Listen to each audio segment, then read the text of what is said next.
இதுக்கு முன்னாடி என் பேர் வந்து பிரசாந்த்.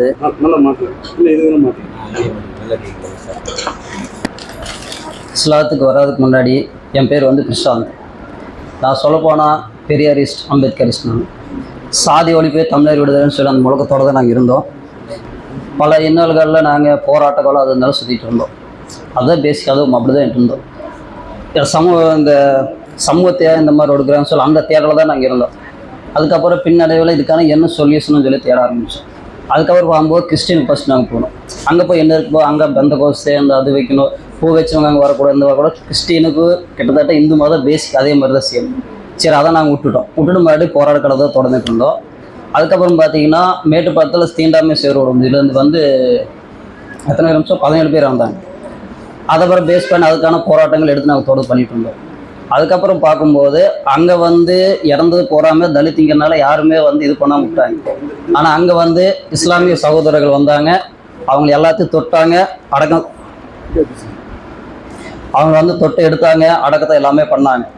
அதை பேஸ் பண்ணி அதுக்கப்புறம் இஸ்லாமோட தேடல் நாங்கள் ஆரம்பித்தோம். சரி, இவங்க மட்டும் ஏன் இந்த மாதிரி பண்ணுறாங்க பிடிக்கிறாங்க, எல்லாருமே தீட்டாப்பாக ஒரு சமூகத்தை, குறிப்பிட்ட ஒரு சமூகத்தை மட்டும் இவங்க எப்படி இந்த மாதிரி பண்ணுறாங்கன்னு சொல்லி தேடல் ஆரம்பித்தோம். அதுக்கப்புறம் நாங்கள் தேடல் பார்க்கும்போது ஒரு பொக்கிஷன் நாங்கள் எடுத்தோம். அது பார்க்கும்போது திறந்து பார்க்கும்போது இஸ்லாத்தை நாங்கள் கண்டுபிடிச்சோம். அதுக்குள்ளே பார்க்கும்போது தான் அதுக்குள்ளே நிறைய விஷயங்களை தெரிஞ்சோம். அப்புறம் நம்ம முஹம்மது நபி ஸல்லல்லாஹு அலைஹி வஸல்லம் அவங்கள நாங்கள் பார்த்தோம். அதோட இதை நாங்கள் படித்தோம். அதுக்கப்புறம் தேர்ந்தெடுத்தோம். ஸ்ரீராம் இஸ்லாம் தான் வழின்னு சொல்லாமல் நாங்கள் இஸ்லாத்தை நாங்கள் வந்து ஏற்றுக்கிட்டோம். அதுக்கப்புறம் பின்னடைவில் பார்க்கும்போது என்னை பார்க்கும்போது இப்போ பழைய இது யாருமே சொல்கிறதில்ல. எங்கே பார்த்தாலும் அதுக்கான கண்ணியம், அதுக்கான யார் பார்த்தாலும் பாயின்னு சொல்கிறது, எது பார்த்தாலும் கண்ணியம், எது இந்த சமூகத்தை ஒடுக்கப்பட்டுச்சோ அதையெல்லாம் இந்த இஸ்லாமியர்கள் மீட்டுக்கிடுச்சு. வெளியெல்லாம் சொல்லிட்டு இருக்காங்க சாதி ஒழிப்பு தமிழ் விடுதல்னு சொன்னால் இஸ்லாத்துக்கு வந்து அது வந்து நிறைவேற்றி காட்டணும். எதெல்லாம் ஆகாதுன்னு சொன்னாங்களோ அதெல்லாம் இஸ்லாம் வந்து ஆகுன்னு சொல்லிச்சு. யார் தொட்டா தீட்டுன்னு சொன்னாங்களோ அது இஸ்லாம் வந்து இல்லை, நீங்கள் வர்றதா நல்லதுன்னு சொல்லி கை கொடுக்க கூப்பிடுச்சு, நெஞ்சோட நெஞ்சு வச்சு அணைச்சிச்சு. இந்த மாதிரி பல விஷயங்கள் இஸ்லாம் வந்து சாதி ஒழிப்புக்கு வந்து உதாரணமாக இஸ்லாம் இருக்குது. இதை நாங்கள் வந்து ஒரு இதாக பார்க்கும்போது இஸ்லாம் வந்து ஒரு சாதி ஒழிப்பு வழிமுறையாகவும் பார்க்கலாம். மார்க்கம் இது இறைவன் நடக்கக்கூடிய மார்க்கமாகவும் இருக்குது, சாதியை ஒழிச்சு எல்லாத்தையும் சமத்துவம் பார்க்குற மார்க்கமாகவும் இருக்குது. இப்போ எனக்கு எப்படி இந்த இதாயத்துக்கு கிடைச்சதுன்னு சொன்னால், நாங்கள் இஸ்லாம் சொன்னதுக்கப்புறம் நான் கிட்டத்தட்ட ஒரு 2 வருஷமாக வந்து நான் இந்த ஹதீஸ் குர்ஆன் எதுவுமே நான் படிக்க கிடையாது. படிச்சு நான் ஒர்க்கு, ஆஃபீஸ் ஒர்க்கு அப்படி சொல்லி சென்ட்ரல் கவர்மெண்ட்டில் ஒர்க்குன்னு சொல்லிட்டு அப்படியே நான் போயிட்டு இருந்தோம். அதுக்கப்புறம் சரி நான் போய் எல்லாம் கூப்பிட்டே இருப்பாங்க, சரி வாங்க வந்துட்டீங்க, களிமா சொல்லிட்டீங்க, முறையாக வந்து படிங்க, குர்ஆன் படிக்கணும், ஹதீஸ் படிக்கணும், நபி ஸல்லல்லாஹு தெரிஞ்சுக்கணும்னு சொல்லி எல்லாம் கூப்பிட்டாங்க. நான் சொல்லி தட்டி கழிச்சிட்டே இருந்தேன்.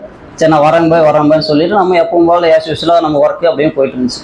சரி ரொம்ப கூப்பிட்டே இருக்கிறாங்களே, சரி நம்ம போய் பார்ப்போம் என்னதான் இருக்கு போய் பார்ப்போம்னு சொல்லி நம்மளும் வந்துட்டோம்.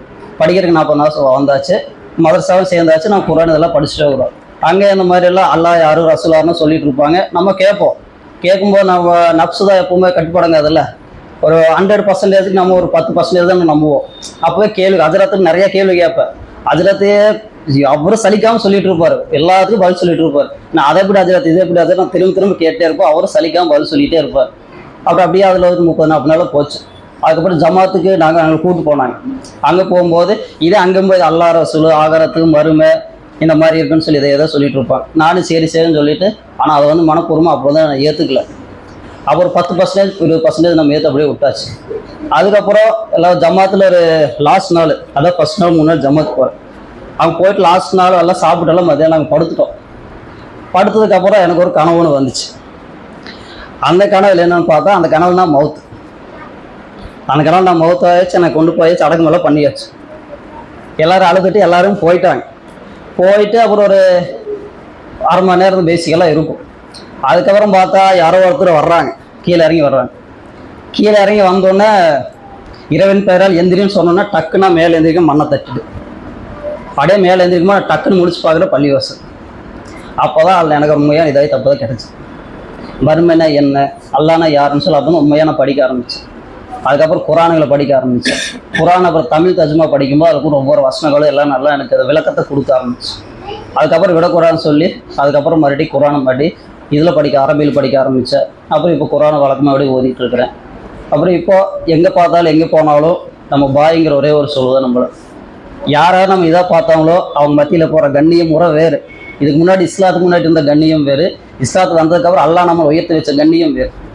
அது ஃபர்ஸ்ட் நம்ம அதை அப்போதான் நான் விளங்கினேன் அல்லாஹ் யாரு, ரசூல் யாரு. அதுக்கப்புறம் நம்ம நபி ஸல்லல்லாஹு அலைஹி பற்றி நிறைய படிக்க ஆரம்பித்தேன், புக்ஸ் எல்லாம் நிறைய படிக்க ஆரம்பித்தேன். பார்க்கும்போது அவர் எந்த மாதிரி இருந்தார், எந்த மாதிரி வாழ்ந்தாருன்னு சொல்லி அது பெரிய தாக்கத்தை எனக்கு ஏற்படுத்துச்சு. அது அப்படியே நான் போய் வீட்டில் போய் அம்மா கிட்ட சொல்லி, அவள் அல்லாவோட கிருபையில் அம்மா இப்போ நான் ஒரு வேளை நான் காலையில் இருந்துச்சுன்னா சுபத்தொழுது வீட்டில் வந்து குரான் படிப்பேன். ஒரு நாள் படிக்கலன்னு அம்மா கேட்பேன், ஏன்ட்ட நீ குரான் ஓதலையான்னு கேட்பாங்க. தாலீம் நைட்டு படிச்சுட்டு நான் தூங்குவோம். தாலீம் படிக்கலைன்னா 2 நாள் விட்டுருவோம், 3 நாள் அம்மா ஏன்னா இது படிக்கலையான்னு கேட்பாங்க. டெய்லியும் வீட்டில் அது அப்படியே இப்போ அல்லாவோட கிருபையில் வழக்கமாயிடுச்சு. அம்மாவுக்கும் சரி எனக்கும் சரி இப்போ எங்கே போனாலும் அதோட தாக்கம் வேறு. அல்லாவோட அருளால் இப்போ நம்ம பேசிக்காக எல்லாத்துக்கும் நம்ம சொல்லிட்டு இருக்கிறோம் அல்லாஹ் யாரும், ரசூல் யாரு, நம்ம எப்படி இருந்தோம், இதுக்கு முன்னாடி நம்ம எப்படி இருந்தோம், இப்போ இருக்கக்கூடிய நிலைமை என்ன, அல்லாஹ் நம்மளை எந்த உயர்த்தி வச்சிருக்கிறான்னு சொல்ல மாதிரி சொல்லிட்டு இருக்கிறோம். எல்லாத்துக்கும் சொல்லுங்க, அல்லாஹ் ரசூல் இதோட இருக்கக்கூடிய மார்க்கம் நல்லது. இது நம்ம சுற்றி இருக்கவங்களுக்கு எல்லாத்துக்கும் நம்ம சொல்ல வேண்டியது. அப்போ நம்ம மதரசாவில் படிக்கும்போது பார்த்தீங்கன்னா ஒரே தட்டில் பெரிய தட்டு வச்சு 4 பேர் உட்காந்து சாப்பிட்றது, அது மிக மிக ரொம்ப ஒரு சூப்பரான ஒரு விஷயம். அதுதாங்க எல்லாருமே எச்சி சாப்பிட மாட்டோம், டீ குடிச்சு எச்சி சாப்பிட மாட்டோம். ஆனால் மதரசாவில் நான் யாருன்னு தெரியாது, என் கூட படிக்கிறவங்க யாருன்னு தெரியாது, 4 பேர் உட்காந்து சாப்பிடுவோம். என்னோட அச்சி அவன் சாப்பிடுவான், ஆச்சு நான் சாப்பிடுவேன். அந்த மாதிரி வச்சு சாப்பிட்டு அதில் தான் அந்த சமத்துவத்தை, உண்மையான சமத்துவத்தை அப்போ தான் நான் உணர்ந்தேன். சமத்துவம்னு தானே சமத்துவம்னு சொல்லி உணர்ந்தேன். அரசியலமைப்பு சட்டம் சொல்லுது இல்லையா, சட்டத்தின் அனைவரும் சமம், சட்டத்து 14 சொல்லுது. ஆனால் அதை நடைமுறை காட்டினது இஸ்லாம். நபி ஸல்லல்லாஹு அலைஹி வஸல்லம் அப்படியே செஞ்சுட்டு போயிட்டாங்க. அதோட தேடல் இதுதான். பார்த்தீங்கன்னா இப்போ இஸ்லாம் அடிக்கடி நாங்கள் பரப்பக்கூடியது நிறைய சொல்லிட்டு இருக்கிறோம், அல்லாஹ் யாரு, ரசூல் யாருன்னு சொல்லிட்டு இருக்கிறோம். அது மாதிரி நம்மளோட சரவணை நிறுத்தாம நம்மளோட சொந்த பந்தங்கள் சொல்லணும். ஏன்னா இங்கே இஸ்லாம் லா இலாஹ இல்லல்லாஹ் முஹம்மது ரசூலுல்லாஹ் சொன்னவங்க எல்லாருமே சொர்க்கவாசி தான். ஆனால் நம்ம கூட இருக்கிறவங்களுக்கு அவங்க மேலே பொறுப்பு நமக்கு அதிகமாக இருக்கு. நம்மளோட உறவினர்கள் சொல்லணும், நம்ம பக்கத்து வீட்டுக்காரங்களுக்கு சொல்லணும், நம்ம இருக்கிற ஏரியாவில் நம்ம எல்லாத்துக்கும் நம்ம இஸ்லாமியான்னு சொல்லணும். நான் அனுபவிக்கிறேன் அதோட தாக்கத்தை, அதோட ஈமனோட சுவை நான் அனுபவிக்கிறேன்னா அது மற்றவங்களும் நம்ம சொல்லணும். அதை சொல்லி அவங்களுக்கு எடுத்து வைக்க வேண்டிய கடமை இங்கே ஒவ்வொருத்தருக்கும் நமக்கு இருக்கு. அதனால எல்லாம் முயற்சி பண்ணுங்க, இஸ்லாத்தை பற்றி சொல்லுங்க. அது நம்ம கூட சேர்ந்து பயணிச்ச ரஹீம் பாய் அவரும் பேசிக் இதே தான் இருந்தாரு, அவரோட தான் அவர் சொல்லுவார். இன்ஷா அல்லாஹ் வாங்க.